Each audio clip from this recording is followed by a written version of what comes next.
Hello po mga kababayan, kamusta po kayong lahat? And once again, welcome back to another episode of Simply Talkies Vlog, your underrated vlogger.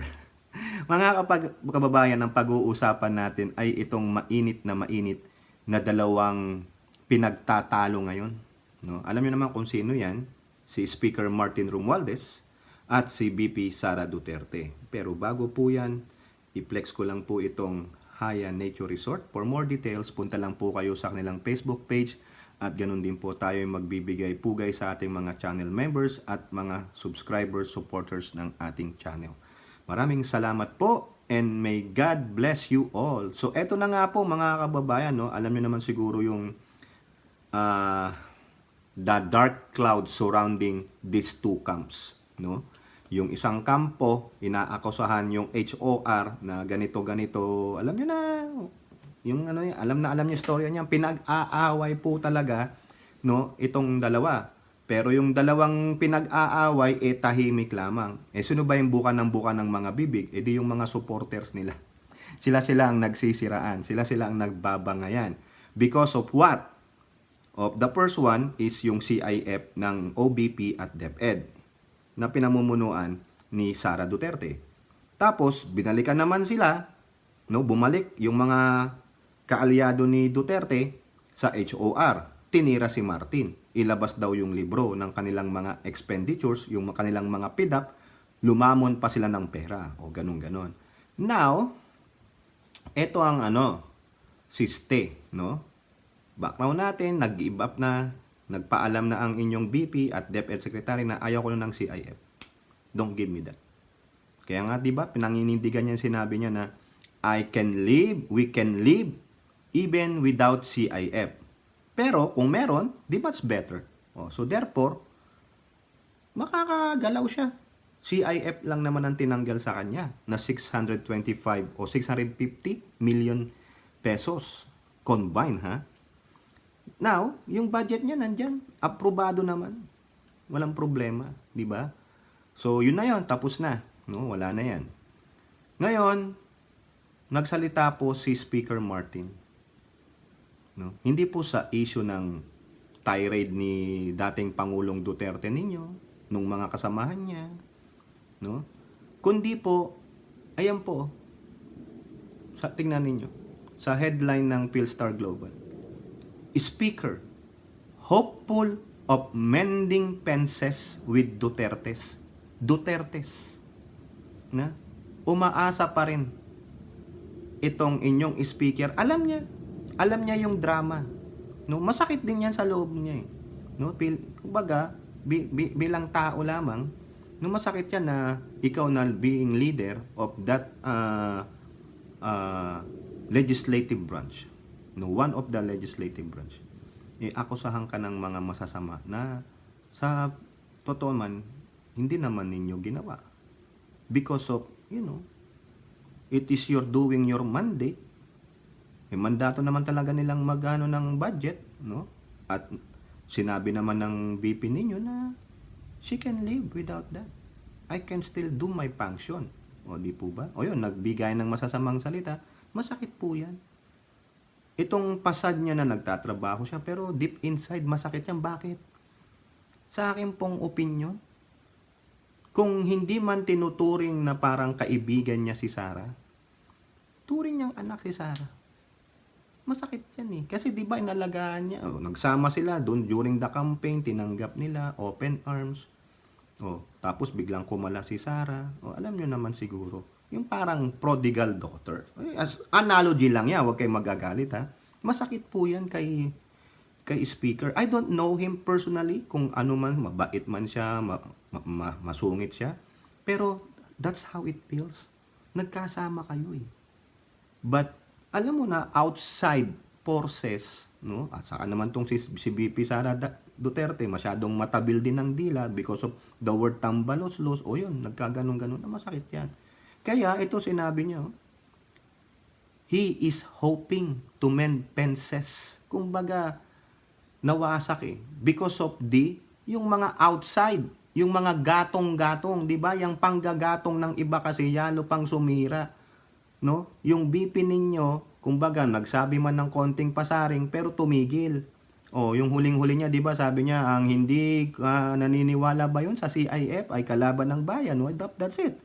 Pero ginatungan pa rin ang ginatungan ng mga followers niya. At ganun din si Martin, no, yung mga followers niya, lumalaban dun sa paninira nung mga nasa side ni Sara Duterte. Pero silang dalawa, tahimik. O, pero tingnan niyo yung ginawa ng speaker. He is hoping. O, di ba? O, pang sabi niya, Speaker Martin Romualdez remains hopeful that his relationship with former President Rodrigo Duterte and his daughter, Vice President Sara Duterte, will improve despite their political differences. Yan nga po no? Magkakaibigan yung mga yan, but due to their political differences, nasisira ang pagiging magkaibigan. Yan po yan. Kaya dapat talaga, maging objective. Kung politika lang, pero huwag nyong i-personalin masyado. Kasi you will lose a lot of friends. Even then your long-time ally or friends, mawawala because of kung sinong unang nag-burn ng bridge, no? You will lose a lot. Di po ba? You might gain a little, but you will lose a lot. Di ba? Because ikaw ang unang nag-burn ng bridge. Romualdez made the pronouncement yesterday on the eve of his 60th birthday today, as he also expressed his gratitude to the Vice President, who is also a Secretary of the Department of Education, for respecting the House decision to realign her confidential funds. Tama naman, di po ba? Wala namang sinabi na si Sara. Pero ang mga nagsasalita, ulitin ko, yung mga sinasabing mga nasa parlor niya. O, yun. I believe that's the right decision. We hail VP Sara's decision. O, tingnan mo. Yan yung simula na I'm offering a peace offering. Di ba sana si VP, si DepEd Secretary, heed the call. No? You can just, sabi mo, Speaker, pwede ba tayong magkapi sa bahay nyo? Di ba? Just to mend the fences. Kaya nga sabi dito, to mend the fences. Ayusin natin yung sira natin, kung meron man. Kasi yan, tinan nyo yung salitaan. Kaya nga, di ba sabi, yun lang pananalita can destroy you. Yun, si Pangulong Duterte, di ba, nung sinabi niya yung mga masasamang salita against speaker, nasira siya. Di po ba? Sabi, may binabalak lang yan. Ba't malinis ka rin ba? Yung walang kasalanan, siya ang unang pumukol ng bato. Yung mga katagang ganon. Di ba? Ibig sabihin, wala siyang kasalanan. Siya ang unang pumukol ng bato. Di po ba? Ito pa. As if he sees improvement in his relationship with the Dutertes, the House leader replied, always, I'm very hopeful. Tignan nyo, he is offering yung parang flor de lis ba yun? Yung tawag doon, yung halaman, yung peace offering. Di ba? Eto na ako, Duterte. Kulang na lang. Siya na ang mag-sorry, mag-apologize. If you can do that, Speaker, you humbly apologize even though kinastigo ka ng kinastigo, people will see. Yan. Makikita nila. The humility in you, if you will do that, saluduhan kita. We will always work together. It's still a unit team. Naniniwala pa rin siya sa unit team. Kayo dyan na sinasabi niyong wala ng unit team, kayo yon. Pero kay Martin, it's still a unit team. The President always wants us to work together, not just in Congress, with the executive, but a country, so we will always strive for that. Correct. Yun yung kanyang explanation ng unit team. The President wants them to work as a whole, hindi lang as a Congress, hindi lang as executive, but as a whole, but with yung walang sinasaklawan, because they are co-equal branch in government. Pero, working as a whole, as a totality, yan. Ma-improve nyo kung ano man ang gusto nyong gawin sa bansa. Di po ba? I-improve ang dapat i-improve. Okay? As they always say, there will always be differences. But, we will always work towards resolving those differences for the service of the Filipino people that are primordial concern. We will band together, parang band of brothers, and unite as one for the service of the people. Tama! Correct. Ganyan din siguro ang aspiration ni VP Sara Duterte. Yun nga lang, because of this political differences and these mongerers, no, na sausaw ng sausaw, nasisira.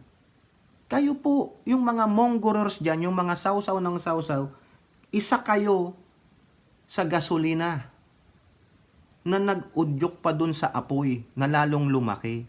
O ngayon, eto, yung tinira nyo ng tinira, no? Sinabi niya na ang saloobin niya. Political differences. But, I'm offering my fleur de lis.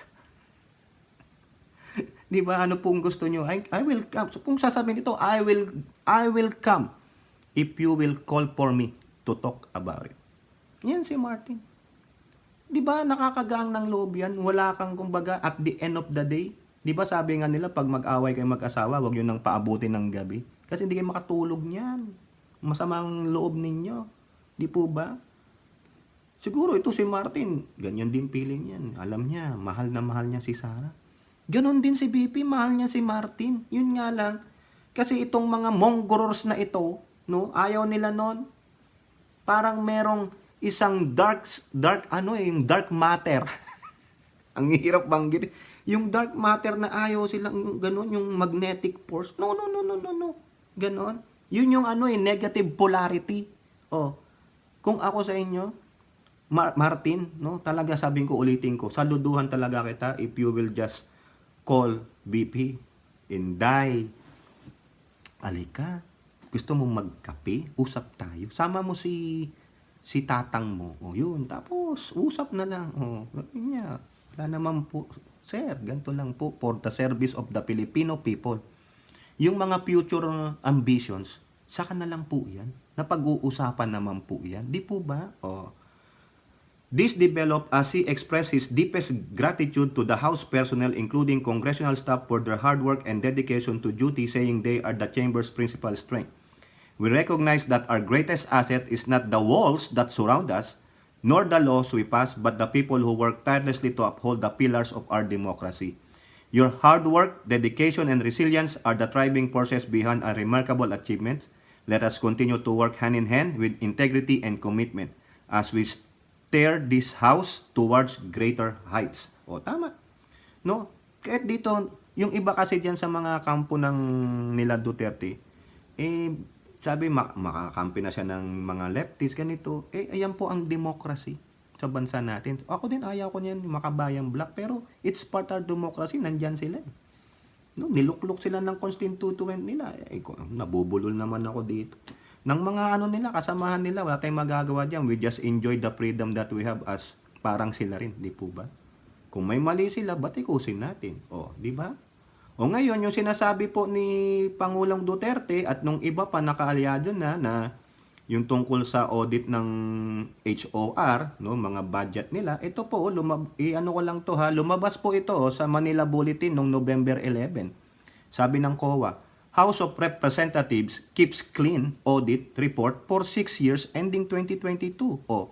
Kasama din po diyan sila Martin kasi sila yung mga latter part ng 2022, di ba? Sama sila Inday diyan, di ba? Na-audit nga siya diyan dahil doon sa kanyang 125 million na CIF, di ba? Kini-question.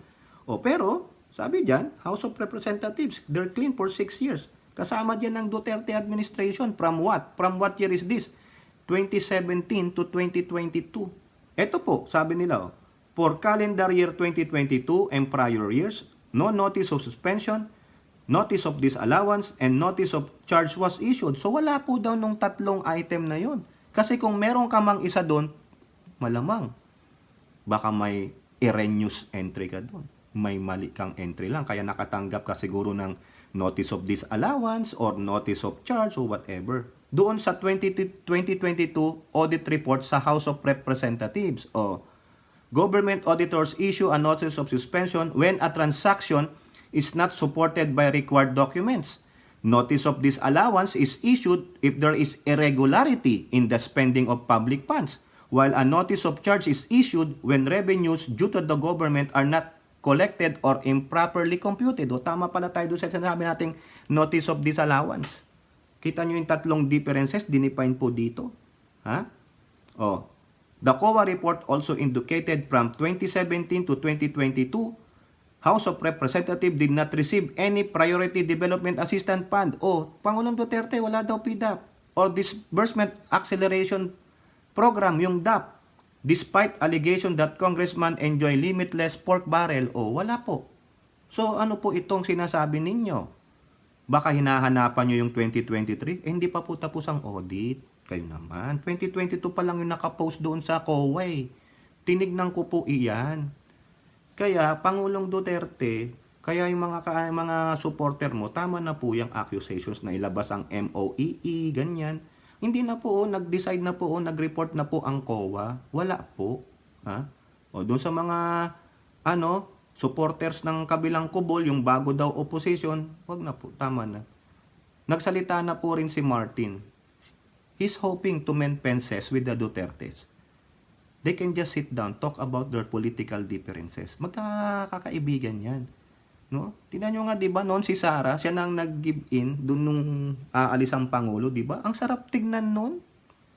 Parang bata si BP, parang tatay niya si Martin. Oh, 60 years old na si Martin. Si Sara, 40-42, ganyan, 45. Oh, di ba? Para lang silang magkapatid o mag-ama, di ba? Kaya tama na po 'yan. No? Baka next year mapagbigyan nyo si BP o ito. No, depende pa po sa BICAM, kayo naman. Tigil na natin yung pagiging mongorers natin, yung mga pakialamero natin, no? Anong mapapala ng bansa natin diyan? Patuloy lang na division, no? Kung tama na yung ganito, batikos, ganyan, ang gawin natin is i-promote natin yung mga tinatrabaho nila, no? Sa bagay, hindi naman maganda kung wala rin namang batikos. Eh di batikusin natin kung hindi nagtatrabaho, kung may anomalya, di po ba? Hindi yung binabatikos nyo, nakikisaw-saw tayo sa awayan nila. No? Ako, binatikos ko ang Pangulong Duterte kasi ayaw ko nung gusto ko pa, bago bumatikos ang Pangulo, no, magbigay siya ng ebidensya. Kakampihan ko siya, pero hindi because siguro sa galit niya nga sa anak niya. Kasi sinabi niya na rin, mahuhuli nyo, hindi nyo nirespeto ang anak ko. O, di ba? Dahil doon, bilang isang ama, nagalit siya. O, pero sana maganda, para matibay ang iyong batikos, show us the evidence na talagang kurap ang Congress. Eh, sinabi ng COA, wala naman. O, wala sila nung tatlong item, no disallowance, no whatever yung binasa natin. Di po ba? Wala rin daw silang PDAP or DAP. O, wala eh. Tingnan na lang natin, antayin natin yung 2023, mga kababayan, hindi pa po tapos ang audit ng COA. Okay? So, yun po yung report sa Manila Bulletin. Okay, sana naman ma-mend na nila. O, punta naman tayo dito naman kay BP Sara Duterte kasi natapos tayo kay Martin kasi dalawa sila eh. No?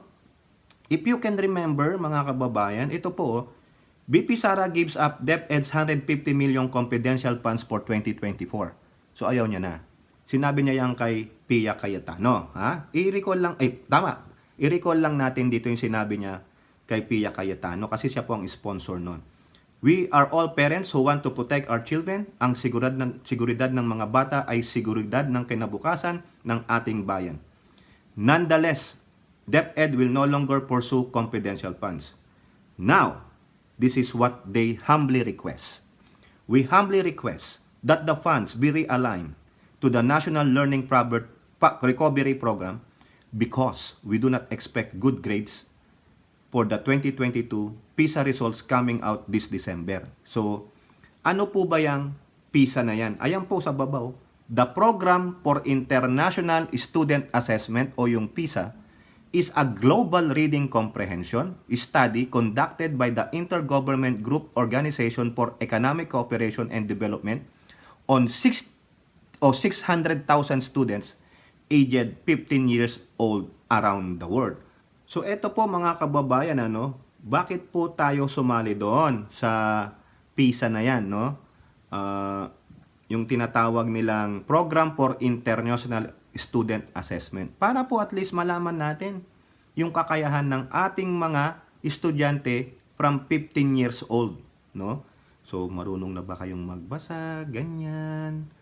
Alam nyo na ba magmat?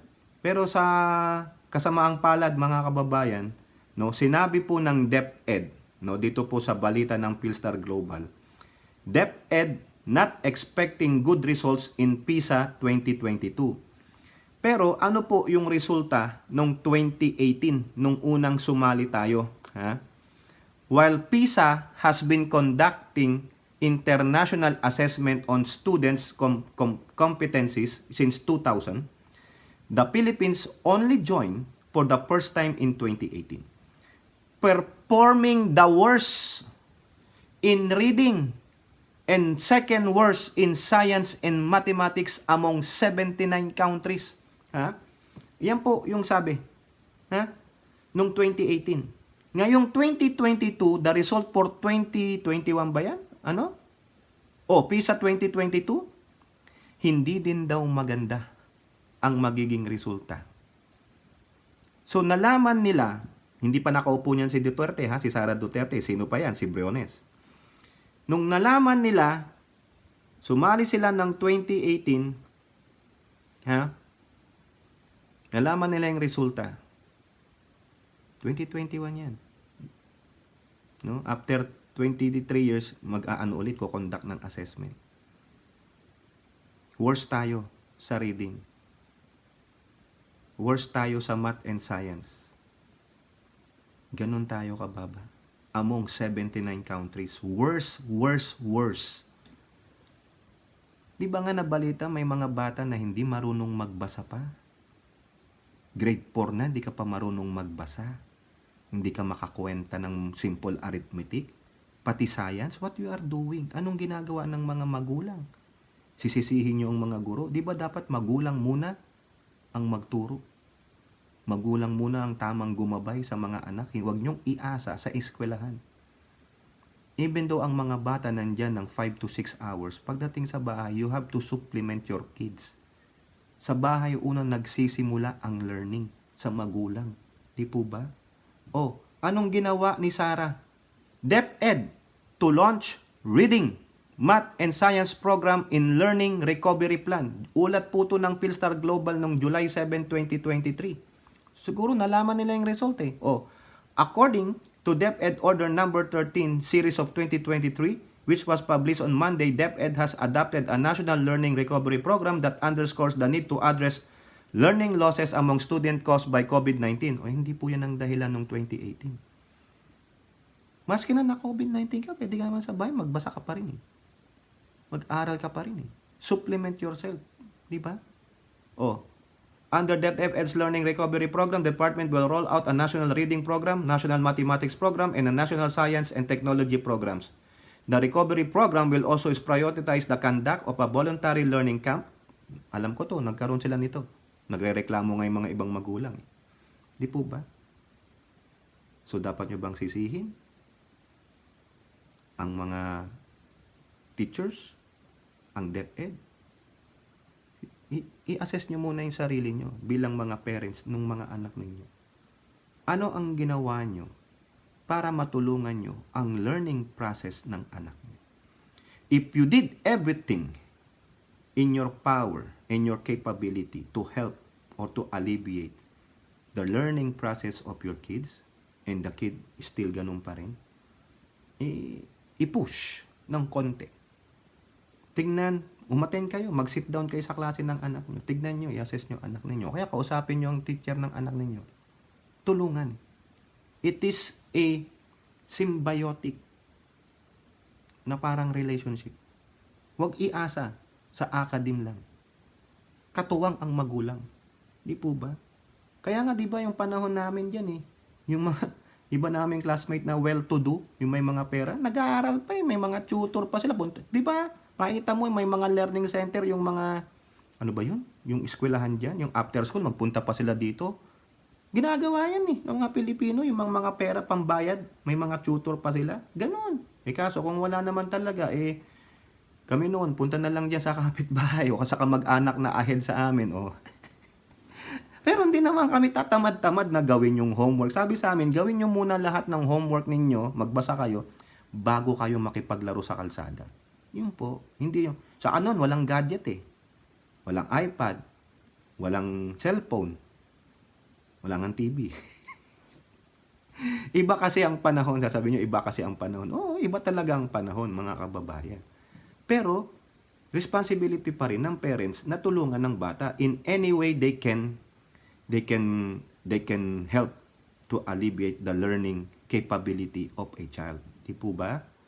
Tama, mali. Ito siguro babatikusin niyo ako. Ang galing-galing mo naman to kasi magsalita. Wala nga kaming pera. Hindi naman sa dahilan na walang pera. But if you can help the kids, find a way. Di po ba? Ayan, di ba? Sinabi ko sa inyo, they are not expecting good results ng PISA. Babagsak na naman tayo. Di po ba?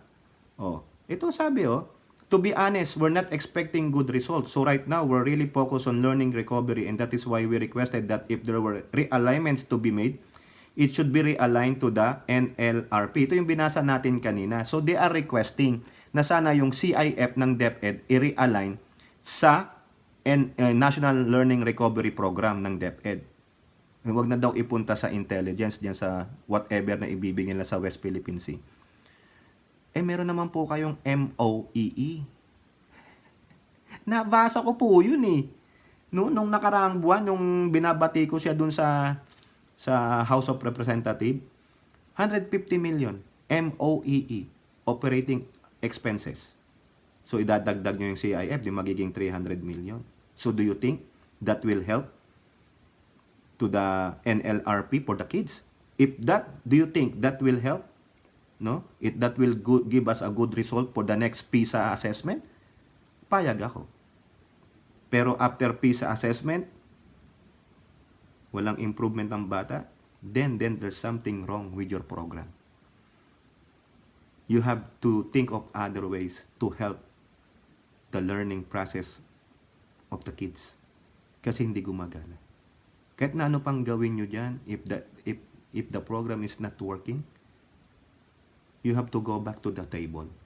Nung marami nagkikriticize mga kababayan kasi nire-request pa, i-realign daw sa kanya sa DepEd, wala na ngang nagagawa. Sa akin, why not try it? No? Tingnan natin, give them another chance. No? There is always a second chance. Always give them a chance. Now, after that, we gave them a lot of chances and they did nothing, talagang hindi nag-improve, then, and there's something wrong. Maybe you can just quit your job. You're not effective. Find somebody who really is gonna try to help these kids. Pero nakita nyo naman si VP Sara Duterte, nagtatrabaho naman siya. Yung iba lang talaga na ayaw sa kanya, talagang sasabihin hindi niya nagtatrabaho. Huwag po tayong ganun. Huwag po tayong maging bias. No, tingnan nyo muna yung, alam ko talagang malaki ang galit nyo sa mga Duterte because of your reasons. Pero don't be clouded by that bias. No? Kasi kung ganun kayo, hindi nyo na makikita yung other side of the coin. Sa akin tinitignan ko, nagalit ako kay BP, nagalit ako kay Pangulong Duterte, but I'm still looking on the other side of the coin. No? So si BP, nagsalita ng di maganda, so binatikos natin. Ngayon, ano ginagawa niya ngayon? Umakyat siya ng bundok. Siguro ganun. Umakyat siya ng bundok sa Cebu. Nag-gardening. Ngayon, anong ginagawa niya ngayon? Aside from that, tatrabaho naman. No?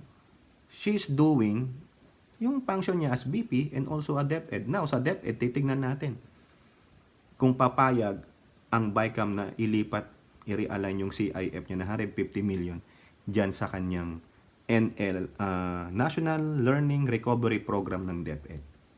Kung ma-realign doon, thank God. Pag hindi, move on. Pero patunayan nyo na kaya nyong gawin ang trabaho ninyo sa DepEd. So, hindi na kayo umaasa doon sa 2022 assessment result ng PISA. After that one, 2024 ang next Diba? Next year na yan Kasi every 3 years ang assessment No, 2024 o 2025, malalaman natin. Dun. Biruin nyo.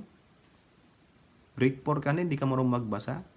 Bagsak ka sa math. No, panahon namin, labanan ng math May quiz bee nga dyan Science, ng siopaw. Earth science lang, di mo pa alam. Di ba? Ng siopaw, purgado kami dyan noon, mga kababayan, no? Di ba? Hindi mo pa alam yung erosion, yung paano nagkakaroon ng yung mga formation ng rocks. Earth science talaga no? May chemistry pa. May physics pa. Chemistry 1 and 2. Mani-mani lang yan sa akin noon, mga kabab. Mani-mani lang yan, chemistry. Gusto ko nga yung chemistry. Yan nga ang aking thesis ni sa Adamson. Computer program generated. Dinipen kaya. Mag-isa lang ako nun, dinipen ko. Sabi sa akin ng mga kabatsmate ko, "Hoy, Tokis, sabi ni Dean, pwede daw maggrupo." Ayaw ko. Sabi ko, grupo-grupo pa, away-away kayo dyan. Ako, at least sarili ko. Kausap ko sarili ko. Nakakapraning lang kausap ang sarili mo. Habang nagpo-program ka sa computer. Sabunutan mo na yung buhok mo. Ano ba to? Ano bang procedure to? Anong function nito? Kuha ka ng puntaan ng library, basa ka. Ganyan. Ganun lang. Natapos ko naman. Di napabilib ko yung din namin. Sabi sa akin alam nyo ba na nung natapos akong mag-ano ng aking thesis, no? Kasi BS Computer Science. Dinakdakan ko sila. Inunahan ko na ng daldal. Yung laman ng aking study, from introduction sa huling-huli. Kasi kung ikaw talaga ang gumawa nun, alam mo talagang dinakdakan ko. Yung isa kong professor sa data structures, nung nakita ko, nakanganga sa akin. Sabi ko, any questions? Sabi ko, wala, sabi. Tapos pumasok yung din. Anong problema? Anong kulang mo dyan, Tokis? Sir, may isa pa akong function na hindi nakukuha. Yung ganito, yung periodic table. Yung graphical, graphics yan. Yung nga, biglang naghang yung computer ko. Yari ka, bagsak ka na. Hindi ka gagraduate, sabi sa akin. Sabi ng din. Bigyan kita 1 week, sabi ko.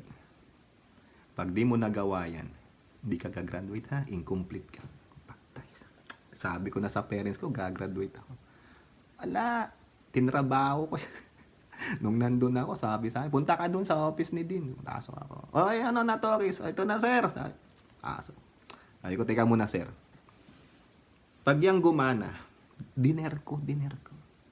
Kasi, alam mo naman, makakapal na mukha namin, graduating na. Wala yung baw-baw, wala. Sir, sabi ko, teka muna. Bago ko i-load to, usapan. Pag ito gumana, graduate ako Oo, sige. Nga. Pindutin mo, sir, sabi. Pindutin mo, sir. Sabi ko, enter mo, enter. Pinakita ko yung formation ng water, di ba? H2O. Molecular formula. Sabi nung mga nanonood, oy, graduate si Tokis. Sabi ko, sir, graduate. Pirma mo na clearance ko. Ganon po yun. Experience lang. Sana ganon din ang experience nyo, no? Kwento nyo dyan. Ano experience nyo nung kayo ay nasa undergrad? Yung mga alinlangan ninyo bago kayo, akala nyo gagraduate kayo, hindi pala. Too much expectation. Sana ganito, no, DepEd Secretary, nababatikos ka na wala kang ginagawa. Lalo nang pinakita mo pa na you are not expecting a good PISA 2022. Kasi ang dahilan ninyo, COVID-19. Mababaw na dahilan yan sa akin. Di po ba? Hindi, ginagamit nyo yung COVID-19 as cover. Ito pang masakit na katotohanan, mga kababayan. Tingnan nyo sa GMA News Online. Ito matagal na. During that, yung sa budget ni BP o ng DepEd sa Senado, yun. DepEd lacks nearly 90,000 teachers. Why? Sa baba ng sahod. Daming trabaho. Ginagamit kung may darating na mga eleksyon. Walang overtime pay. Naalala nyo yung barangay election, Sangguniang Kabataan election? Sabi ng COMELEC, walang overtime pay ang mga teachers. Na nag-preside doon. Kaya ang daming teachers dyan, di ba yung sa Abra? Correct me if I'm wrong, di ba nag-quit sila? Alam nila, yung hirap Tapos nasisisi pa. Nasisisi pa sa mga PTA contribution. Di ba matrabaho? Kaya yung ibang teachers umaalis, di ba? Nag-online teaching na lang sila, mga international student. Yun na lang. Mas malaki pa sahod. May mga benefits. Sa atin, ano benefits ng teachers? By grade level ka. Kaya wala Di ba? It sucks. It sucks to be us pagdating sa education. And number 1 pa, among the agencies, among the departments sa budget, ang Department of Education, number 1 yan. Bakit ganyan? And you will blame the COVID-19? I don't think so. Now, it's time to show up. Second year, BP Sara. This will be your second year. Show up. Di po ba? Pag hindi kaya, give it to somebody else who is able to function and to give that department a boost. Kasi kawawa, oh. Dami nyo sigurong program dyan, ano? Pero hopefully, those program will materialize. Sa ngayon, very short pa, no? But sana, pagdating ng 2025, the next PISA assessment, sana naman, magbago na tayo. Wala na tayo doon sa worst. Maybe we can have a C or C+, C-. Hindi yung F. If you can go from F to C+ or C- or better yet, a C, no, yung grading na C, as in Carabao, okay na yan. Kumbaga sa grading sa Adamson, 1 is the pass, galing, 5 is the bagsak. Maka-tres ka, okay na. Ako noon, aspiration ko, tres lang, may pasa lang, okay na. Hindi na ako nag-aspire ng magna cum laude ako. Ayun lang po mga kababayan, kayo po, ano pong masasabi ninyo, no? Sana mag-mend fences na itong mga Dutertes with the Martin Romualdez. Usap na kayo. Maganda naman nung sinabi ni Martin, sabi niyo, takot lang ni Martin. Hindi po. Sa akin, sincere yung sinasabi niya. At kay BP, sana matrabaho mo ng husto yung DepEd. No? Go for the gold para sa ating mga students. No? Ganun lang masasabi ko. Kayo po, comment down below and don't forget to like and share. Hope to see you on the next videos.